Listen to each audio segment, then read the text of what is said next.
How's it going, everyone? College Lefty, and in this video I wanted to quickly go over the Evolution Jackie Robinson program that we will be able to unlock a little bit further today. When the update is released in a couple hours around 12 p.m. Pacific time, we will be able to earn a 94 overall 1949 Jackie Robinson. I did upload a video talking about this recently. I also think that we might see some diamond cleats included in this program. We see the diamond bat grip, we see the diamond bat skin, and then of course the diamond stance socks. So this is the attributes, this is the card that we are going to get. The only difference, it's going to be an all-star version of the card. I'm not quite sure why they didn't choose the MVP. Maybe they're saving that for the best version of Jackie Robinson, but I'm going to go ahead and hide my face cam so you all can see the PCI feedback on this switch hitting event. I'm currently at a 4-1 run. I did lose one game on a disconnect, and I'll talk a little bit about that as we start up this game. So we have Chipper Jones leading this one off. I got out with Mickey Mantle. I'm working on prestiging both of these cards, and this event is a great way to go ahead and do so. But the first game of this run, the reason why I'm 4-1, the first game of this run I hit 3 home runs in a row with 2 outs, and then I popped up with Vidal Brujan. For some reason, I got disconnected and ended up getting the loss on that game. So I figured I would just continue on with the run. We are going up against a variety of teams in this event. I've played about 10 games or so in this event. I have faced a good amount of all switch hitting teams. I've faced a good amount of breakout players, a good amount of pitchers that I don't necessarily see all the time. So I do like this event in the fact that we are able to use some players that we wouldn't necessarily use in our ranked seasons team, or just playing on All-Star with this brand new hitting update and trying to get used to some of the new gameplay that we will have in this game. So in this situation, I am looking to be aggressive. I'm looking to kind of fake that I'm going home, take the extra base, move up to second base with Vidal Brujan, and we were up 3-0. The opponent just ended up quitting out of that last game. We're at 5-1. And this opponent has a good amount of switch hitters as well. He has the Vlad, he has the Eddie Matthews breakout players, and Francisco Lindor is leading it off. I'm going with the changeup, and he smacks that one out. Not the best way to start that ball game off, a solo shot. For the most part, though, I do start off a lot of these games as the home team losing after the top of the first inning. I mean, I normally give up a good amount of runs, usually give up like 4 or 5 runs, maybe even more per game. And that's just because I feel that it's really tough to pitch in this game. It's really tough to get good, consistent feedback on your pitches. Hopefully the pitches go where you're trying to make them go. And in this situation, I had a blinking good curveball. I missed the hoop a little bit, throws a hanger, and hits it out for another solo shot. So we're down a couple runs. That's going to be expected. I need to hit the ball. Didn't get anything going in the first inning in this game.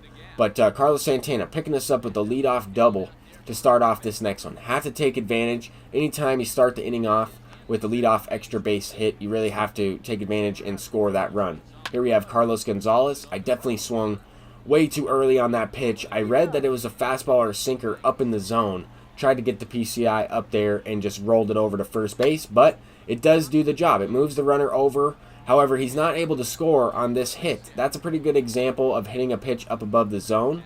However, I don't know how I got to that one and hit it even with good weak. I mean, it was way up there. Vidal Brujan does have good contact versus both sides, but I don't know. I feel like that should have been a pop-up. It's tough to tell. This swing is probably a little bit better, and it results in an out rather than a base hit. We do have less power up the plate. I mean, 60-something power, 90-something contact. Squared that one up with good okay. Just didn't get it sent out for the go-ahead home run or anything. But Francisco Lindor already has a home run in this game, almost sends out another one. That was kind of a risky pitch. I went with the low and in slider, and I wasn't even sure if Vlad was going to make that play out in right field. Sometimes they just let the ball hit off the wall, and this one is going to be off the wall. I pressed the R1 a little bit too early, and probably would have made that play if I timed it correctly. It looked like his glove went right in front of that ball icon. So that would have been interesting if I made that play. It does not result in a run, though, and we are able to walk the game off with Chipper Jones. I missed the fastball over the middle of the plate with Mickey Mantle. Honestly, I think I missed 2 of them. But Chipper Jones clutches up, hits the no-doubter to walk off the game, and now let's go ahead and get into another one. This will be kind of a compilation of these event games. I'm looking to get the streak going to try and win 12 games in a row after losing the first one. But I don't know if that's going to be the case. I always like to have that one loss available as I move past the 6 wins, which is right where we're at right now. So luckily, Mickey Mantle crushes a check swing to the shortstop for an infield base hit, and Carlos Santana hits a just late. It was actually a good timing, but I felt just late on that. Hit it the other way for a no-doubt 2-run shot. Start this game off with a leadoff walk to Roberto Alomar, and then double play. Facing that 86 Mickey Mantle with a lefty is much easier than facing the 99 Mickey Mantle, that is for sure, because he only has like 50 power, 50 contact against lefties. Luckily got out of that last inning with the lead still. So looking to tack on a couple more. Starting this inning off with a leadoff double. I tried to go for third, and we got thrown out. So that's unfortunate. We have 2 down in the top of the second. Jorge Posada is extending the inning. So he is the 8th batter of the inning. We'll go ahead and bring in a pinch hitter. And this guy honestly replayed this home run. I don't really know why. Maybe he's a big fan of Jorge Posada. I don't think that the replay is disrespectful in this year's game. I think it's really a really cool addition, honestly. I like looking at the replay. I like looking at the StatCast analytics and how far the ball went.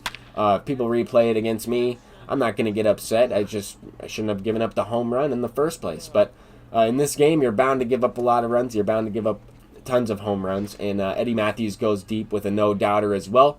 I figured since he replayed the first one, I'll go ahead and check out that no-doubter animation from Eddie Matthews. Now we have Mickey Mantle up, and he might have just threw one right over the plate. I don't know if the confidence was all the way down at this point to where he doesn't have a meter. Maybe he just threw a cookie right over the middle. Mickey Mantle sends it out for a no-doubter, and that's really what I'm looking to do. I mean, I'm looking to get those stats for that card, and I wanted to see how far this ball went. 455 off the bat, 108 exit velocity, and that was an absolute missile.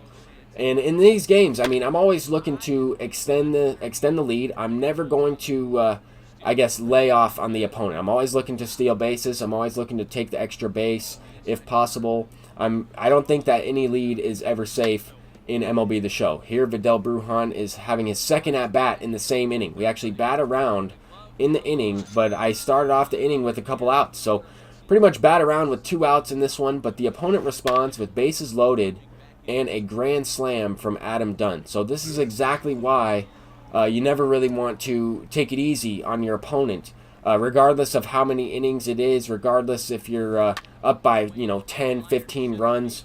If you're not looking to score more runs and take the extra base, you're just allowing the opponent a chance to come back. And in this game on All-Star with the new hitting patch, you just never really know. I mean, the opponent can get something going at any time. Luckily, we were able to get out of that last inning, and only with the 5 spot. He definitely had a chance to break the game open even more and make it a ball game. I mean, a couple more swings, we're looking at a different game. I need to continue to hit and continue to put the pressure on the opponent to score more runs than I am each inning. So that is the main strategy here. I mean, you're trying to win each and every inning that you're playing against in these 3-inning games. That's probably the number one strategy that I can give you in shortened games. I mean, if you have a couple at-bats where you just give your at-bats away, then you might end up in a situation where you're down by a couple runs with the last 3 outs, and those at-bats are going to be really important. So just little things like that, you really have to make sure that you're swinging at good pitches,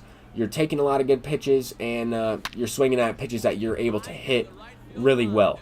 This opponent had a great record. He was like 50-something and 14.